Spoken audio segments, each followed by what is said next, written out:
Family, it's Charmin, and on today's video I am taking part in the Easter DIY challenge hosted by my friend Heidi from Heidi Sonboul DIY. Welcome to Fixin' 2.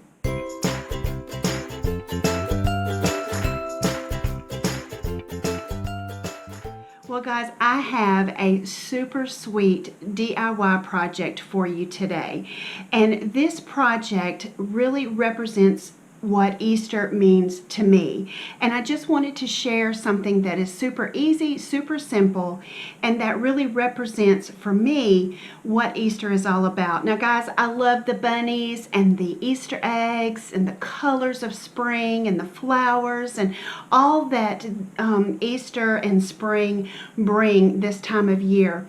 But for me, the celebration of my Lord and Savior Jesus Christ is the biggest and most important reason for this season.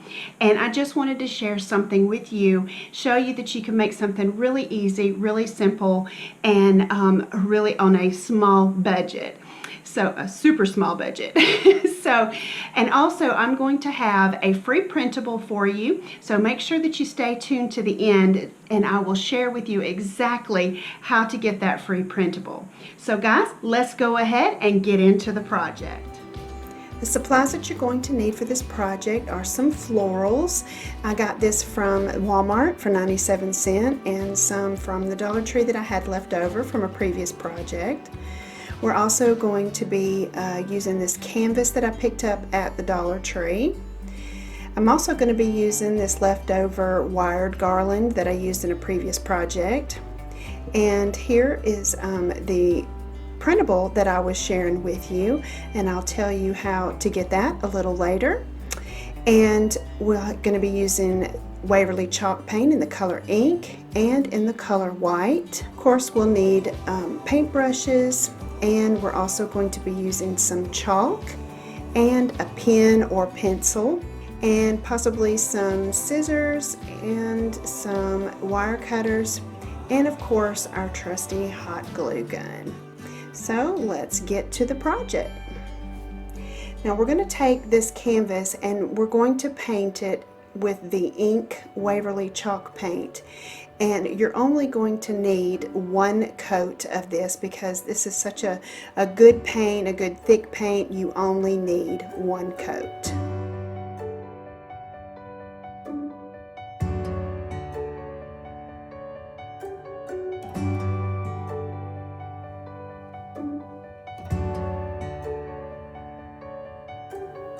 Now that that is dry, we're going to take and prepare our printable.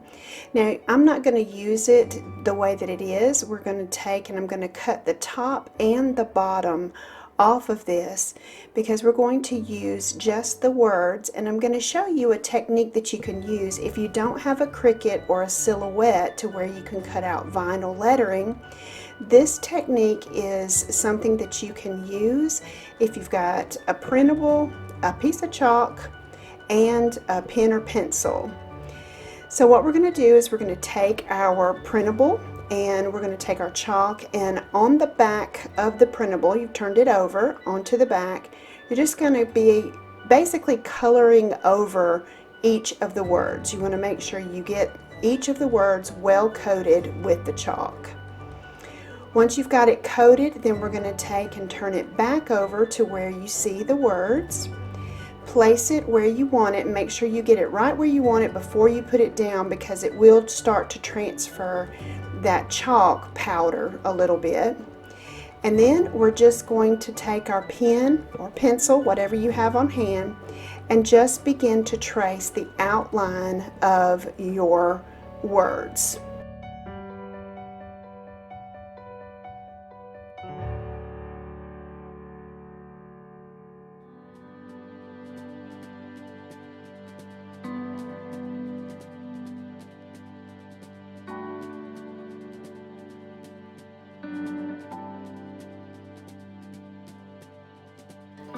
Now that you're done tracing, you lift off the printable there, and you'll see that you have the words transferred. You'll have a little bit of powder on there, but it's okay. We're going to clean that off after we're done painting. So we're just going to take a very fine end paintbrush, one with a really small tip, and then we're just going to begin to fill it in. Now, one thing that I did realize is that the first brush that I chose was really soft bristles, and I needed something just a little bit firmer, so kind of have to play with that a little bit just to get the right one. But once you do, just paint all of your lettering and you'll see that it's going to come out looking amazing.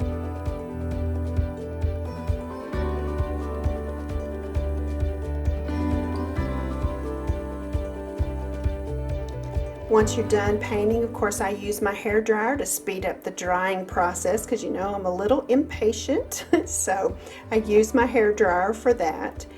And then I'm going to take a damp paper towel, not wet, just kind of damp, and use it once the paint's dry to brush off all the excess chalk that will be there. Now we're ready to place our little garland, the wired garland that I make, into a little wreath. And basically I just took it and doubled it so it was a little bit thicker. I'll make sure that I link down in the description box below some of these products that I use. This I got off of Amazon, so I'll make sure that it's linked down below. But I just create the little wreath, and once I get the size that I need, and then I'm going to get my flowers prepared, and we're going to begin to glue everything down. Now, as you see, I pull off the lavender and I just cut off each individual little sprig, and the same with this little white flowers, because you're just not real sure exactly how much you want to use, because you're going to make this your own, and you can use any flowers that you may already even have on hand. And I'm just going to take my hot glue and make sure that I start to secure the little wreath down.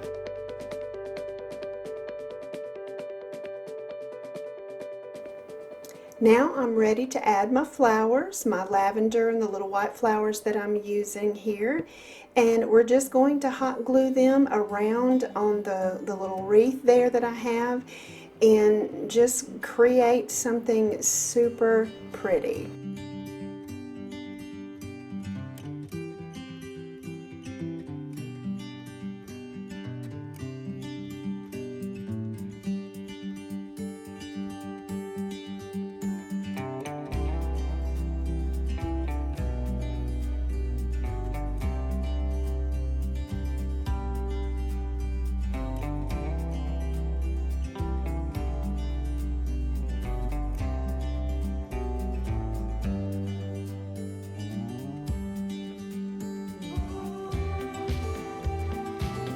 Once you get your flowers glued down, then you are left with a beautiful sign for Easter.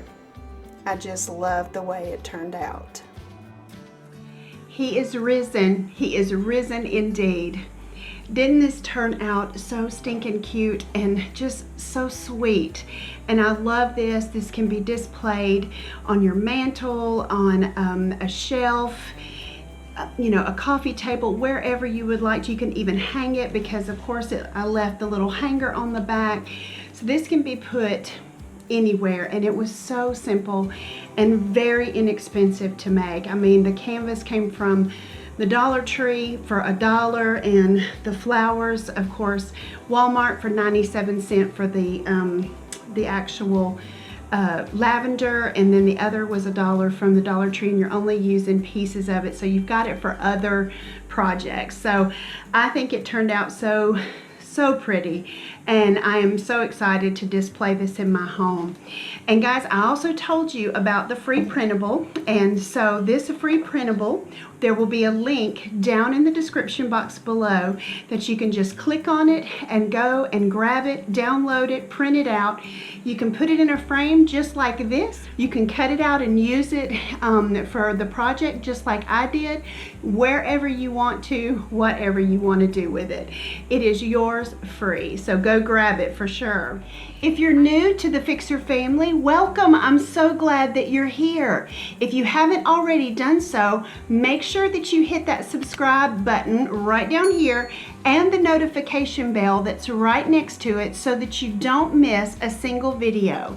Now, I upload videos every Friday, and I throw in bonus videos from time to time.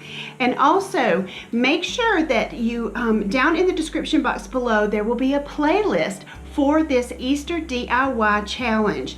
There are going to be tons of other ladies that will be bringing you Easter, spring DIY projects, and I want you to be able to check those out. Also, check out my friend Heidi's channel, Heidi Sonboul DIY, and that will be linked down in the description box below. So guys, this has been so much fun. I'm so glad that you were here. So stay tuned, and remember, keep looking up, because that's where it all is. I'll see you on the next video.